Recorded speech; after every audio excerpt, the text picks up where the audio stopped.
Ba, ba, black sheep, have you any wool?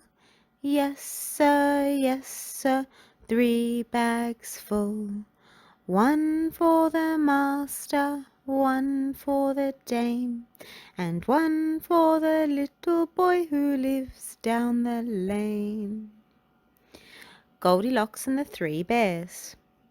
Once upon a time there was a little girl who had such pretty blonde hair that everyone called her Goldilocks.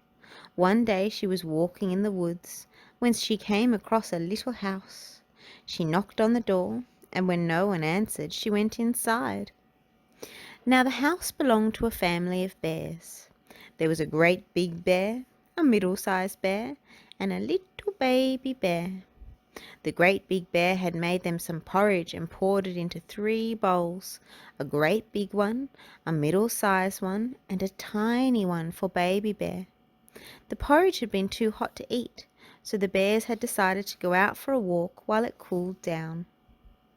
When Goldilocks saw the 3 steaming bowls of delicious-looking porridge on the table, her tummy began to rumble.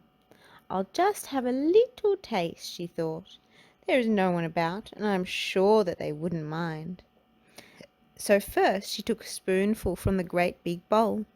"Much too salty!" she cried in disgust. Then she tried a spoonful from the middle-sized bowl. "Much too sweet!" she decided. Finally she tried the tiny bowl. "Just right," she said happily, and she ate it all up. By now Goldilocks was feeling a bit tired. Near the table there were 3 chairs, a great big one, a middle-sized one, and a tiny one. She sat down on the great big one. "Much too high," she declared, jumping up quickly.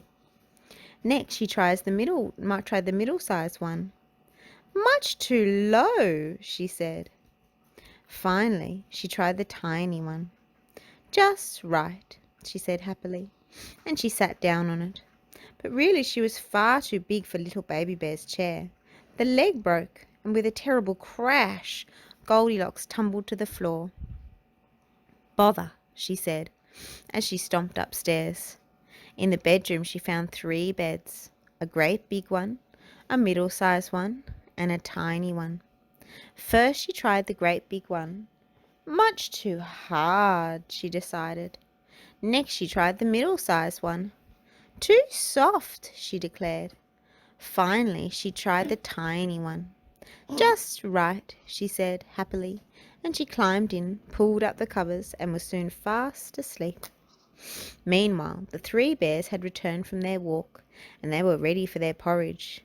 First the great big one looked at his bowl and said in his great big cross voice, "Someone has been eating my porridge." Then the middle-sized one looked at her bowl and said in her middle-sized voice, "Someone has been eating my porridge." Finally little baby bear looked at his bowl and said in his little baby voice, "Someone has been eating my porridge, and what's more, they've eaten it all up." Then the great big bear looked at his chair and said in his great big voice, "Someone has been sitting in my chair." So the middle-sized bear went and looked at her chair and said in her middle-sized voice, "Someone has been sitting in my chair too." So the little baby bear looked at his chair and said in his little baby voice, "Someone has been sitting in my chair, and what's more, they have broken it all to bits."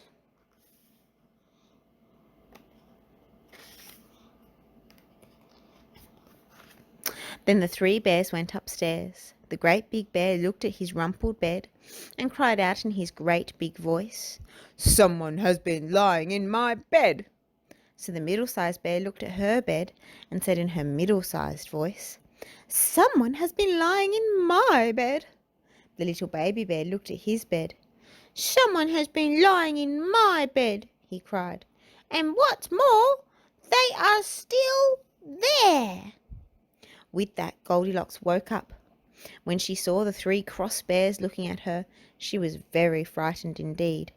She raced down the stairs and out of the house, and didn't stop running until she reached home, and that was the very last time that she ever ate someone's porridge without asking them first. The Man in the Wilderness. The man in the wilderness asked me how many strawberries grow in the sea. I answered him as I thought good, as many as herrings grow in the wood. Patty cake. Patty cake, baker's man, bake me a cake as fast as you can. Pat it and prick it and mark it with a B, and put it in the oven for baby and me. 1, 2, buckle my shoe. 1, 2, buckle my shoe. 3, 4, shut the door. 5, 6, pick up sticks. 7, 8, lay them straight. 9, 10, a good fat hen. Little boy blue. Little boy blue, come blow your horn. The sheep's in the meadow, the cow's in the corn. But where is the boy who looks after the sheep? He's under a haystack, fast asleep.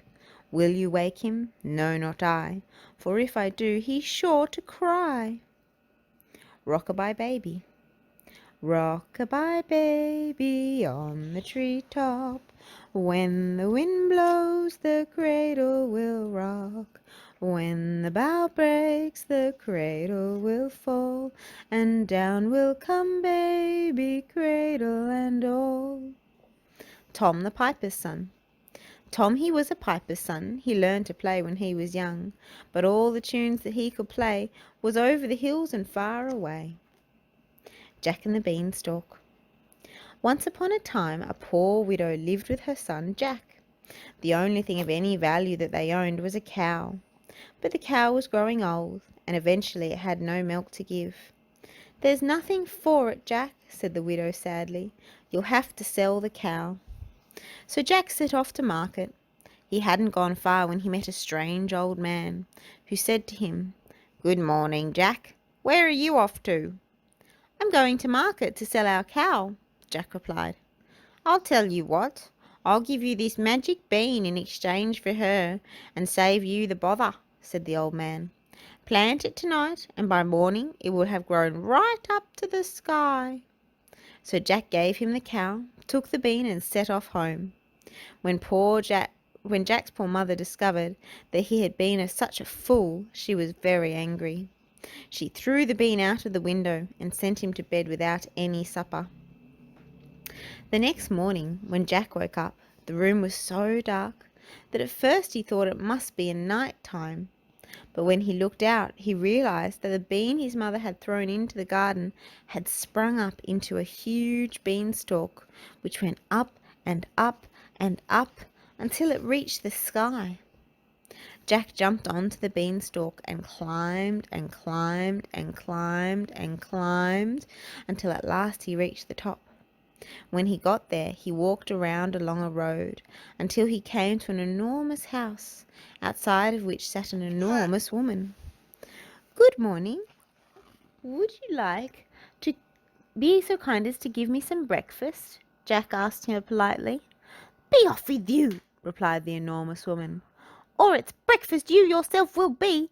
My husband is an ogre, and there's nothing he likes better than baked boys on toast for his breakfast." "Oh, please, give me something to eat. I've had nothing since yesterday morning," pleaded Jack. "So I may as well be baked on toast as die of hunger." The ogre's wife took Jack into the kitchen and gave him a hunk of stale bread. Jack had just opened his mouth to take a bite when, thump, thump, thump, the whole house began to tremble. "Goodness, it's my husband," said the ogre's wife. "Quick, jump in here," and she bundled Jack into a cupboard, just as an enormous ogre waddled into the room. He looked around suspiciously and bellowed, "Fee, fi, fo, fum, I smell the blood of an Englishman." "Nonsense, dear," said his wife. "You're dreaming. Come and have your breakfast." When the ogre had finished his breakfast, and a noisy business that was too, he took a large bag of gold out of a chest and began to count it. But soon his head started to nod, and he began to snore, while the whole house shook. Then Jack nervously crept out of the cupboard, took the bag of gold, and ran as fast as he could until he came to the beanstalk. He threw the bag of gold down into his mother's garden below, and then he climbed down and down the beanstalk until at last he was safely back home.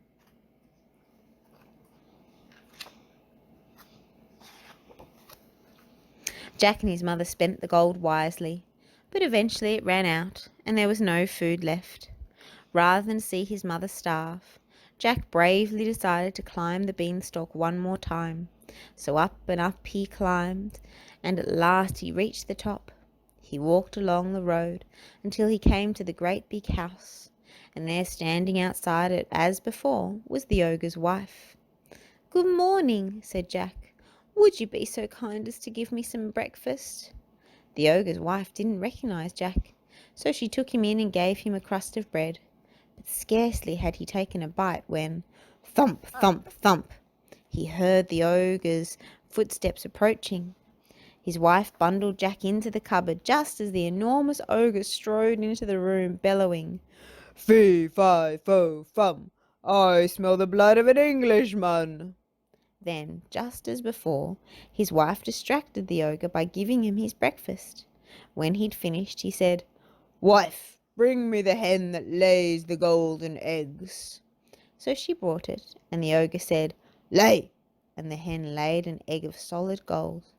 Soon the ogre's head started to nod, and he began to snore until the whole house shook again. Then Jack crept out of the cupboard and picked up the golden hen. He was just racing out of the door with it when the hen went cluck cluck and woke the ogre, who gave chase. But Jack was too fast for him. He ran as fast as he could until he came to the beanstalk. He climbed down and down the beanstalk until at last he was safely back home. Jack and his mother were very pleased with the hen, but eventually it stopped laying eggs. Jack was terrified of asking on the ogre again, but he hated seeing his mother so hungry, so there was nothing else for it. Once more he jumped onto the beanstalk and climbed until he reached the top. When he got near to the ogre's house, Jack waited until he saw the ogre's wife come out. Then he crept into the house and hid in a basket of washing. He'd just covered himself up when he heard thump, thump, thump, and in came the ogre and his wife. Fee, fi, fo, fum, I smell the blood of an Englishman. The ogre bellowed in rage. "Well," said the ogre's wife, "if it's that little rogue who was here before, then he'll be in the cupboard." They both rushed to the cupboard, but of course, luckily, Jack wasn't there this time. So the ogre sat down to breakfast. When he'd finished, he called out, Wife, bring me my golden harp. Then he said, "Sing!" and the golden harp sang, and it went on singing until the ogre fell asleep and began to snore, and the whole house shook again. Then Jack bravely crept out from under the washing, grabbed the harp and dashed out of the door. The ogre woke up and lumbered after him, bellowing with rage. When he got to the beanstalk, Jack climbed down and down just as fast as he could. The ogre swung himself. Yeah. The ogre swung himself onto the beanstalk and began climbing down after him. As he neared the bottom, Jack called out, "Mother! Mother! Bring me an axe!" His mother came rushing out with the axe, but froze with fright when she saw the ogre. Jack jumped down, took hold of the axe, and gave the beanstalk a mighty chop, which cut it in two. The ogre tumbled down, so that was the end of him, and the beanstalk came tumbling after. So Jack's bravery was rewarded. He travelled round the country with his magic harp and soon became famous. He and his mother managed to buy their new cow back from the strange old man, and the three of them lived happily ever after and never wanted for another thing. Little Robin Redbreast. Little Robin Redbreast sat upon a tree. Up went Pussy and down went he. Down came Pussy and away Robin ran. Says little Robin Redbreast, "Catch me if you can." Little Robin Redbreast jumped upon a wall. Pussy jumped after him and almost got a fall. Little Robin chirped and sang, and what did Pussy say? Pussy said, "Meow," and Robin jumped away. Peter Piper. Peter Piper picked a peck of pickled pepper. A peck of pickled pepper Peter Piper picked. If Peter Piper picked a peck of pickled pepper, where's the peck of pickled pepper Peter Piper picked? There was an old woman who lived in a shoe. There was an old woman who lived in a shoe. She had so many children she didn't know what to do. She gave them some broth without any bread, and she whipped them all soundly and sent them to bed. Hey diddle diddle. Hey diddle diddle, the cat and the fiddle, the cow jumped over the moon. The little dog laughed to see such fun, and the dish ran away with the spoon. If you enjoyed this book, please do hit subscribe. We'd love to share this and many other nursery rhymes and lots of stories with you as well.